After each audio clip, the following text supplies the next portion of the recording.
The purpose of this lesson is to discuss the use of PowerPoint to create video lessons.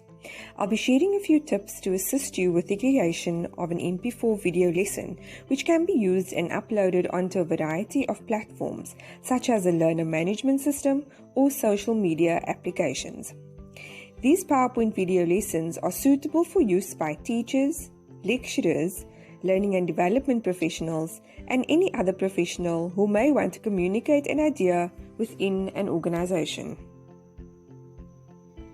There are 4 steps involved in planning your content before designing your PowerPoint lesson.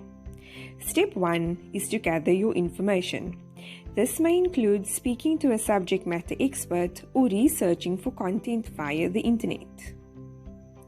Step 2 is about structuring and organizing your information.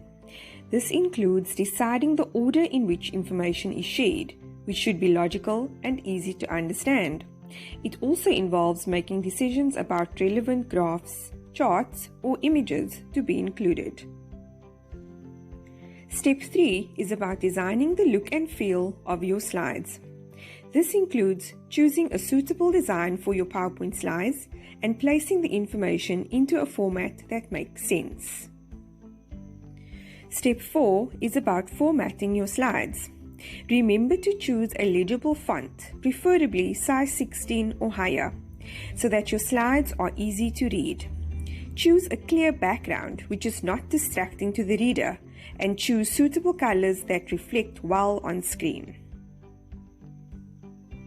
For the purpose of this lesson, we will focus on chemical safety in the food safety industry. We start off the lesson by identifying the learning outcomes, that is, what will be learnt by the end of the lesson. Let's take a look at our example. You are able to animate sentences by clicking on the Animations tab and selecting the animation that you prefer. To further adjust your animation, you can click on the Animations pane and edit accordingly. Examples of things you could do are adjusting when the animation starts. You can select on click, with previous, or after previous. Adjusting its timing. Would you like it to start a few seconds later so that it syncs with your voiceover, for example? Adjusting the speed of the animation. Do you want it to be fast or slow? You can also add your voiceover to the video.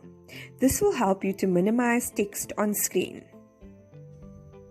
You can do this by clicking on Slideshow, Record Slideshow, and then selecting Record from Current Slide or Record from the Beginning. To the bottom right of your screen, you should see options which allow you to turn your camera or microphone on or off. To the bottom left, you will see the highlighter, pen, and laser pointer, which allows you to make notes or make reference to various things during a presentation. For example, if you wanted to highlight a text on screen, you could select the highlight tool, choose a suitable color, and make the required marking. To your top left, you will see 3 buttons: Record, Stop, and Replay. When ready, you can click record and begin your lesson. You can also clear all existing recordings using the close button, or go back to your PowerPoint slides by closing the slideshow. When you're ready to save your video, you can click on File and then Export and then Create a Video. You can then select the file size and quality, as well as whether you'd like to include narrations and timings or not. If you have recorded a voiceover and included animations, you should select Include Narrations and Timing to ensure that these are carried through into your video. Following this, click on Create Video. You will be asked where you would like to save your MP4 video. You should select the suitable place and click Save. It usually takes a few minutes to convert, but once complete, you'll have an MP4 file which can be shared via email and uploaded onto an LMS or any other social media page.